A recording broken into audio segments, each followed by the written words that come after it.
Assalamu alaikum. Aujourd'hui, on va commencer par l'activité 5 du chapitre numéro 1, le devenir du nutriment. N'oubliez pas de préparer le matériel, un cahier et un stylo, le guide support, un cellulaire ou bien un laptop.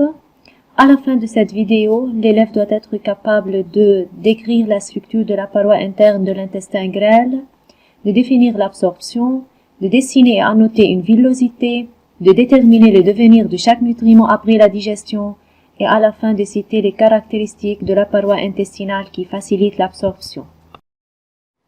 Les cellules du corps humain ont besoin de dioxygène et des nutriments. Dans la vidéo précédente, on a vu que les nutriments sont obtenus au niveau de l'intestin grêle et à la fin de la digestion. Mais comment ces nutriments atteignent-ils les cellules? Et quelles sont les structures dans l'intestin grêle qui favorisent leur passage vers leur destination finale? Avant de répondre à ces questions, allons-y rappeler tout ce que nous avons reconnaître jusqu'au maintenant à propos du système digestif. Les aliments que nous consommons pénètrent dans l'organisme par la bouche. Ils sont mastiqués par les dents et commencent leur transformation progressive sous l'action d'enzymes comme l'amylase, contenue ici dans les sucs digestifs libérés par les glandes salivaires. La salive humidifie les aliments et les enzymes fragmentent les chaînes de sucre et d'amidon. Les aliments, transformés alors en bol alimentaire, sont poussés dans l'œsophage par les mouvements de la langue, puis dans l'estomac par contraction de l'œsophage. La digestion se poursuit dans l'estomac, dans lequel les aliments vont séjourner de 1 à 4 heures. Ils sont d'abord brassés et continuent leur transformation régulière en bouillie. Les enzymes des sucs digestifs découpent en partie les molécules des différentes catégories d'aliments. C'est dans l'intestin grêle, cylindre de 7 à 8 mètres de long, que se forment les nutriments. Glucose, acides gras et acides aminés, directement assimilables par l'organisme. Et c'est dans l'intestin grêle qu'ils vont passer dans le sang. Cette absorption se fait au niveau des villosités intestinales, ces replis microscopiques qui tapissent la paroi interne de l'intestin.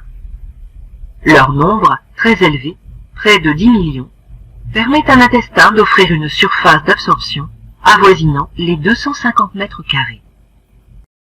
Alors, pour utiliser les nutriments obtenus après la digestion, il faut qu'ils passent dans les vaisseaux sanguins par absorption et arrivent à la fin par le sang aux cellules. Mais où et comment cette absorption prend place? Alors, allons-nous voir et connaître la structure interne de l'intestin grêle. La structure de l'intestin grêle. Une coupe de l'intestin grêle montre la structure interne de la paroi intestinale. Cette paroi présente, comme vous voyez, de très nombreux replis ou valvules. Chaque valvule est tapissée de nombreuses villosités ou replis microscopiques. Comme vous voyez, ils sont serrés les uns contre les autres. Ici maintenant, vous voyez, c'est la coupe de l'intestin grêle et quand vous voyez les nombreuses valvules, chaque valvule est tapissée de nombreuses villosités. Et chaque villosité, elle est formée d'une seule couche des cellules intestinales et à l'intérieur, il y a des réseaux, des vaisseaux sanguins et des vaisseaux lymphatiques. La structure de la villosité intestinale est adaptée à l'absorption des nutriments. Les villosités ont un grand nombre. Chaque villosité a un vaisseau lymphatique non capillaires sanguins qui sont des vaisseaux sanguins. Alors, c'est le schéma d'une villosité intestinale. Il est constitué et parcouru par un réseau de vaisseaux sanguins et lymphatiques qui sont appelés le chylifère. Ces vaisseaux ne sont pas séparés du milieu intestinal que par une mince couche de cellules intestinales. Après avoir reconnaître la structure de l'intestin grêle qui favorise le passage des nutriments dans le sang et dans la lymphe, alors quelle voie empruntent-ils lors de leur absorption?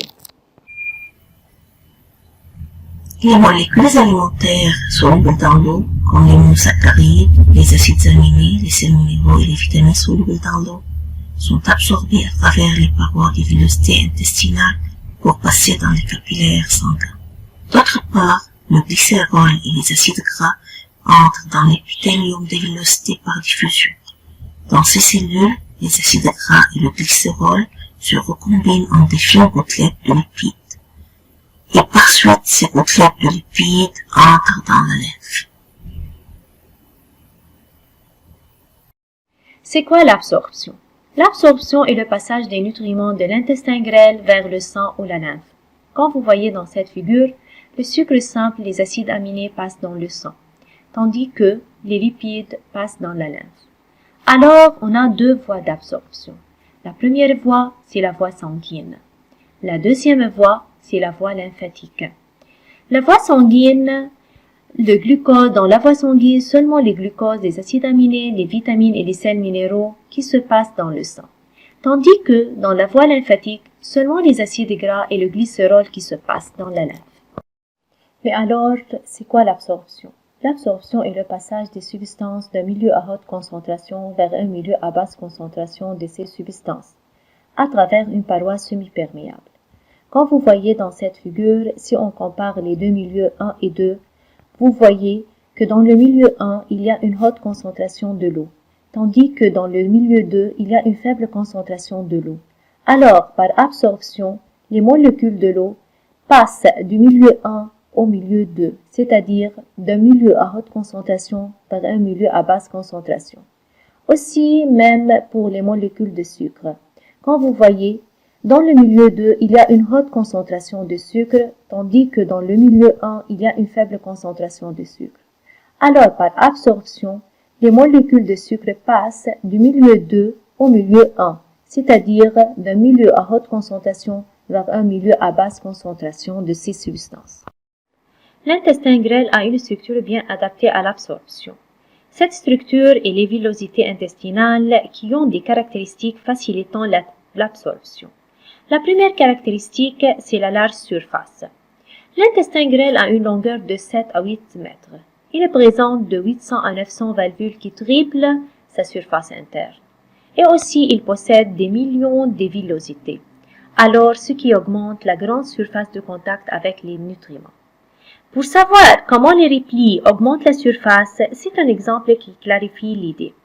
Si on a deux surfaces, une avec repli et l'autre sans repli, vous voyez, si on étire cette surface qui est avec repli, on trouve qu'elle devient large. Si on ajoute ou bien on augmente le nombre de replis, on trouve que cette surface devient plus large. Alors, le grand nombre de replis augmente la surface de contact avec les nutriments. On estime à plus de 200 mètres carrés la surface totale de l'intestin grêle de l'homme, c'est-à-dire cette surface peut couvrir une surface d'une grande maison. La deuxième caractéristique, la paroi fine. Chaque villosité est couverte d'une seule couche mince de cellules épithéliales qui favorise l'absorption. La troisième caractéristique, la richesse en capillaires sanguins. La présence des vaisseaux sanguins dans chaque villosité favorise et augmente la grande absorption des nutriments. Maintenant, on va passer à l'application. Le tableau suivant montre la quantité de nutriments dans le sang avant et après un repas. La première question, analysez les résultats du tableau. S'il vous plaît, mes élèves, arrêtez la vidéo, réfléchissez un peu puis répondez. Très bien. La quantité du glucose dans le sang avant le repas était entre 0,8 et 1 g par litre. Elle augmente à 1,5 entre 1,5 et 2 g par litre après le repas. De même, la quantité des acides aminés dans le sang avant un repas était 0,4 g par litre. Elle augmente à 0,7 g par litre après un repas. La deuxième question, comment tu peux expliquer un résultat pareil? Aussi maintenant, il faut arrêter la vidéo, réfléchissez un peu, puis répondez à cette question-là. Très bien, la quantité de glucose et des acides aminés dans le sang augmente après un repas. Puisqu'à la fin de la digestion, les nutriments passent à travers la paroi intestinale dans le sang. Voici la troisième question. De la même façon, on va arrêter la vidéo, puis on va répondre à cette question-là.